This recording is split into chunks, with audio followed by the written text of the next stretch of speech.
everyone, and welcome back to the Nerd Den here once again. And in today's video we are going to be looking at some of the spoiler-free reviews for The War Between Land and Sea, or at least the first two episodes for that series. And there's a lot of stuff that is out there that is actually praising this spin-off. So could we actually have peak Doctor Who in form of a spin-off that a lot of people have kind of written off because it's the last part of the Disney deal? Who knows? But with all that being said, let's get into the video and have a look at what is going on in the war between land and sea.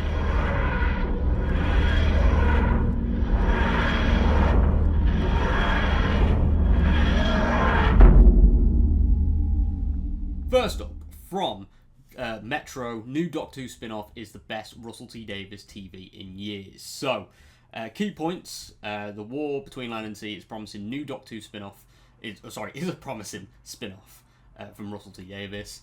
Sea Devils are the antagonists and explore socio-political themes such as climate change, and the show's characters and story are engaging. So, yeah, obviously we do know that the opening two-parter will be releasing this Sunday, and it follows Everyman Barclay, who is played by Russell Tovey, whose life ordering taxis for the higher-ups is turned upside down when he's forced to become humanity's spokesperson.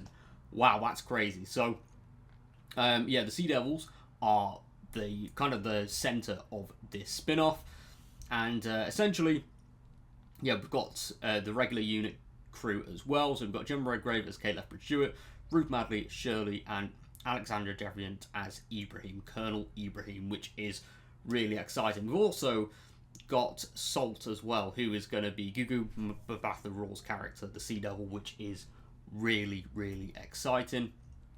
But there's a lot of praise here for the writing. So beyond one-off episodes, such as Wild Blue Yonder, 73 Yards in Lux, this reviewer has struggled with more of the recent seasons of Doctor Who, which were obviously part of Davies' return as showrunner. So with these episodes, not The War Between Land and Sea, but Doctor Who's, the dialogue was clunkier and plot points were kind of a little bit all over the place, which I do agree with to an extent. But apparently there's stellar performances and a lot of character depth, which is really exciting.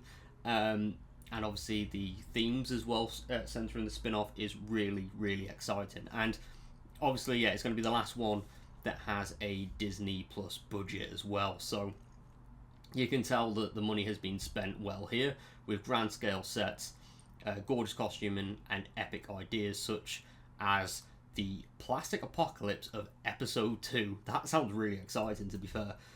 And obviously, the main conversation is around climate change and global warming, which apparently feels natural and explored, pushing ideas to their most bonkers limits, which is really interesting. So, simple thrills to shock and delight.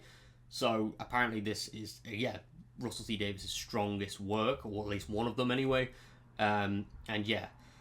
Apparently it's going to be leading towards something, or could potentially lead towards a really interesting finale. But let's go back over to the Radio Times, which again is praising the show. So here we go. We've got Russell T Davies certainly knows what fans like to see, although this unit spin-off might surprise you with obviously no Doctor, which obviously it's a spin-off. We're not going to have the Doctor in the spin-off, but we've got Toby's low-level unit employee. Obviously, he's ordering cars and taxis and stuff for the higher-ups. You know, he's kind of a nobody, but he does end up becoming humanity's ambassador to the Sea Devils due to a perfect storm of circumstances, which sounds really exciting. So the Sea Devils are back, and they've arisen from the oceans, and their home essentially is it's been completely, well, not completely destroyed. It's at least been damaged at the very least, which is going to be really, really interesting to see all of that, and seeing the home of the Sea Devils as well is going to be really, really exciting. So obviously, we've got Gemma Redgrave centre stage as well. So it is kind of being described as a unit spin-off as well, which is really exciting. I've got to say, this current iteration of Unit I have started to enjoy, so it's going to be nice to see that developed and seeing certain relationships develop as well, which is going to be really, really cool. And also, they label Gugu Mbatha Raw as a Loki star, but she was also in Doctor Who previously as Tish, who was the sister to Martha Jones. But honestly, I do really love the Sea Devil design here as well. That has certainly grown on me since the initial filming pictures as well. There's also a lot of praise here for the other actors involved, such as Russell Tovey as Barclay.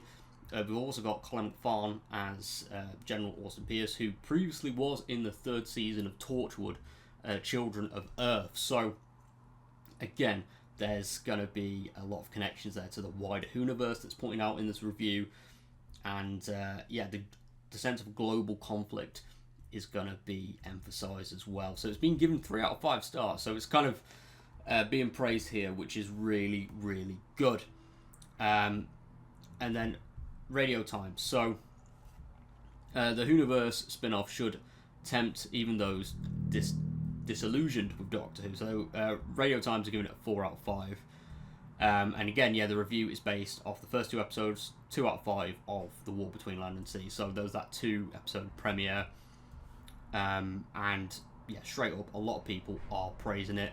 The themes surrounding like climate change and global warming all apparently fit in well with the story.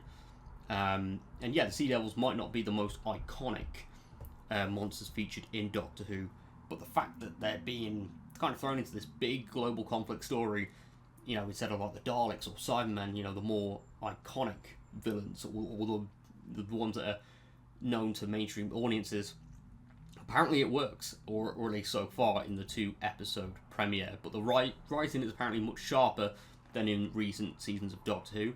There are still some clumsy moments apparently, but on a whole, it's more emotive, funny, and gives the actors, especially Russell Tovey, plenty to work with in a short space of time, which is really, really cool.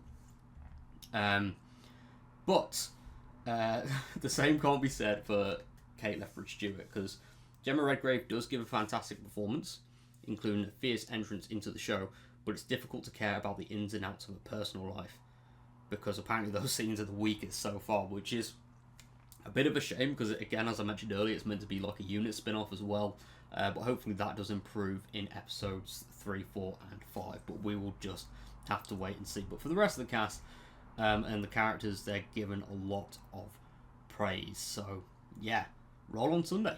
Anyway, if you are new around here, please click that like button and subscribe for more nerdy content, as I would love to reach 9,000 subscribers by the end of the year. It would certainly mean the world to me, because this Doctor Who spin-off is coming. It's going to be really exciting. There's also a re-edit of the first Sea Devil adventure from Classic Who that's also dropping on Sunday, and I'll be giving all my thoughts on them over the next week. So I'll see you all next time. Thank you very much for all the support as always, and goodbye for now.